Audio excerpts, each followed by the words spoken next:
Yooyaa kabajamtootaa fi jaalatamtoota warroonni chaanaalii Wobii Miidiyaa akkam jirtan nageenya jaalalli tokkummaan argachuun gammachuun isiniif haa baay'atu. Roonni chaanaalii keenyaaf guyyaa har'aa haaraa taatanii gara chaanaalii keenyaatti dhuftan subscribe gootanii mallattoo bilbilaa ishee fakkaatu tuquudhaan olii gochuun dagatina. Roonni maamila keenya taatan immoo galatoomaa isiniin jechuu barbaanna. Galanni keenya galaana. Kanaaf warroonni viidiyoo kana yeroo jalqabaaf ilaaltan like gootanii bira darbuutu sirra jiraate jechuudha. Kabajamtootaa fi jaalatamtoota keenya viidiyoo kana amma dhumaatti yoo ilaaltan waan hedduu argattu. Dhumarragaa wanta addaatu jira jechuudha. Surprise addaa jira waan ta'eef kabajamtootaa fi jaalatamtoota keenya bakka fuddoo jirtanitti nageenyi tokkummaan jaalalli guddinni isiniif haa baay'atu. Egaa bakka fuddoo jirtanitti jechaadha. Guyyaan har'aa immoo guyyaa jaalalaa, guyyaa gammachuu, guyyaa guddinaa, guyyaa tokkummaa akka nuuf ta'u hunda keenyaaf hawwiin keenya isa guddaadha.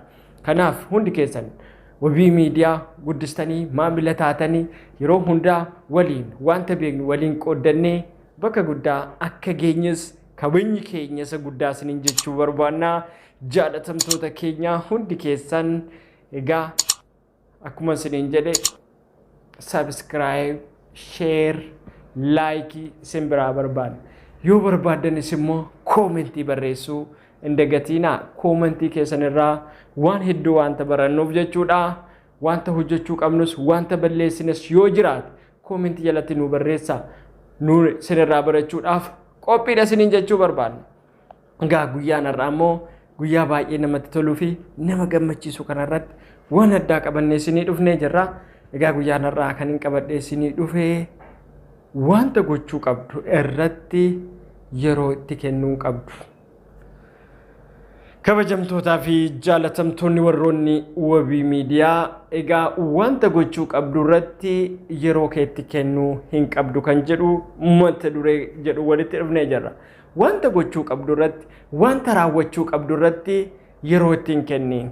Namoonni baay'een waa tokko eegaluudhaaf qoy boruun eegal, qoy ji'a kanan eegal, qoy waggaa kanan eegal. Biizinesa ta'uu danda'a, hojii ta'uu danda'a, wantoota garaagaraa ta'uu danda'a. Yeroo kee irratti kennuu qabdu jechaadha. Kanaaf yeroo hundaa hojii keessa ta'uu danda'a, biizinesa ta'uu danda'a, wantoota garaagaraa ta'uu danda'a. Yeroo sana keessatti eegaluutu sirra jiraata. Kanaaf namoonni baay'een maal goona? Waa tokko yoo hojjechuu barbaanne qoy booda hojjennaa. Waan tokko dalaguu yoo barbaanne qoy booda dalagnaa. Maal goona? Yeroodhaaf ni keenya jechuudha. Kanaaf atis immoo wanta hojjettu keessatti wanta hojjechuu barbaaddu waan barbaade yoo ta'u sammuun kee itti amaneera taanaan yeroo sana irratti eeguu qabda. Namoonni baay'een yeroo duraa maal jedhuutti beektu.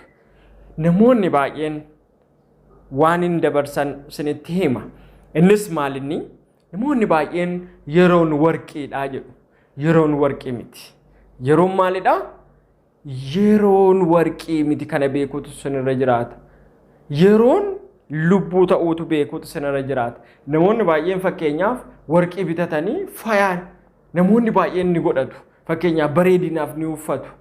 Inni kun immoo ati yeroo deebisuu dandeessaa? Fakkeenyaaf yeroo kaleessaa yeroo darbe sana namni dhuguma asirratti deebisee guyyaa har'aa taasise yeroo warqeedha jedhuu danda'a. Yeroon garuu lubbuudha. Kaleessa deebisuu hin dandeessu. Waggaa kana gara waggaa tokkootti deebisuu hin dandeessu. Kanaaf namnis immoo lubbuun tokko yoo ba'e namni kamiyyuu lubbuu sana deebisuu hin danda'u. Kanaaf maal ta'uu qabare? Yeroo lubbuudha jettee ilaaluu qabda. Kanaaf jireenya kee keessatti wanta ati murteessite sammuun kee waan itti si amane yeroo sanatti itti fayyadamuutu sirra jiraata. Yeroo sana yoo itti fayyadamte bakka barbaadde gahuutu sirra jiraata. Sammuu keetti wanti amante jechuudha. Namoonni baay'een maal gochuu dandeenya? Lakki baranaa kun naan malu si maluu danda'a. Kanan danda'uu dandeessa. Namoonni baay'een gara dachee yookaan immoo addunyaa kanaatti gaafa dhufan dandeettii qabaatanii miti, beekumsa qabaatanii miti, qabeenya qabaatanii miti. Namni gara dachee kanaatti gaafa dhufu homaa qabu garuu argachuudhaaf dhufee jira. Namoonni baay'een argatanii jiru. Namoonni baay'een guddatanii jiru. Namoonni baay'een bakka barbaadan ga'anii jiru. Atis ni dandeessa jechaadha. Maaliif? Namni kamiyyuu wanta tokko irratti nan danda'a jedhee yoo hojjete ni danda'a. Hin dandeessu jettee yoo hojjettes hin dandeessu jechaadha. Waanta tokko nan danda'a jettee yoo hojjette ni dandeessa. Hin danda'u jettee yoo hojjettes immoo hin dandeessu jechaadha. Sababiin isaa hin dandeessu waanta ta'eef jechaadha. Murteen eenyurree mataa keessii qofa jechaadha. Kanaaf namoonni baay'een ani bar kun naaf hin malu. Sababiin inni siif hin mallee maaliif? Maaliif naan balle jedhi gaaffii lafa kaa'i. Kana yoo hojjechuu barbaade kun naaf hin malu. Warroonni jennu jirra. Kun nan barbaachisu. Guddinni nan barbaachisu. Warroonni jennu ni jirra ofii keenyaaf jechaadha. Sababiin isaa maaliif? Sababiin sun barbaachifneef namoonni baay'een nuti ofii keenyaaf maal goonaa ilaalchi nuti ofii qabnu ilaalchi gadaantummaan. Ani kana hojjechuu hin danda'u. Ani kana murteessuu hin danda'u. Ani kana gochuu hin danda'u. Ni jenna jechaadha. Maaliif hin dandeenye? Maaliif hin hojjenne? Maaliif nuti maal goonare ni keenya qooyi kana fakkeenyaaf wanta murteessinu sanarratti yeroo sana murteessuu hin barbaadu. Maal goonaa qooyi ekeleen gaafadha. Qooyi namootan gaafadha. Qooyi ekeleen sun yookaan immoo namni sun beekaa waan ta'eef isa gaafadha. Kun dogoggora ta'uu sirra jiraata jechaadha. Maaliif namni sun sammuunni itti yaadu. Serebileeminsaa kan saati malee kan kee gochuu hin danda'u. Sammuu isaa fidee kan kee keessa kaa'ee si hojjechiisuu hin danda'u. Sababiin isaa kan saati, sammuun isaa kan saati, ofii isaatiif itti fayyadama jechaadha. Maaliif wanta si dhibe gaafachuun kan jirudha. Garuu ani hin danda'u qooyi ekeleen gaafadhaan kun hin hojjettu jechaadha. Jammari eegali. Edda eegaltee booda deemsatti fuufi. Edda deemtee booda immoo ni beekta jechaadha. Namni tokko daandii dheeraa as taa'ee haasa'u immoo daandii sana eegaluutu sarra jiraata. Maalan godha tabba kana danda'een bahu jedhee yoo taa'e faayidaan isaa dhufu jira hin jiru. Garuu yoo deeme garuu bahee agarsiisuu danda'a. Sababiin isaa maaliif? Wanta sanarratti wanta eegaleef, yeroo sanatti wanta eegaleef, wanti yeroo sanarratti eegaltu maaliin bakka guddaan si ga'uu danda'a jechaadha. Nuti boruuf hin kaa'in har'uma xumuri. Wanta barbaadde san har'uma hojjechuu eegale. Wanta barbaaddu san har'umatti fufisaan hojjechuutu sirra jiraata jechaadha. Yoo kana goote bakka barbaaddellee ga'uu ni dandeessaa jechaadha. Kun yoo hin jiraanne ofitti amanamummaa yoo qabaanne boruun hojjedha yoo jette boruuf keessa namoonni baay'een qoyime kana boruun hojjedha. Qoyi har'a nyaadhu boruufan ka'a jettee beektaa? Yoo kana fakkeenyaaf har'a nyaadhu boruun nyaadha boruun kana godha yoo jette dhuguma hin danda'amu. Bakka maaliif nyaata dhiiftee qursiis bakka laaqanas hundumayyuu keessee boruun nyaadhatoo jettee wal fakkaataa jechaadha. Boruun hojjedhan jedhiin har'aan bakka kanan godhan jedhiin bakka har'aan dubbisan jedhi. Bakka boruun dubbisaa boruun kana godhaa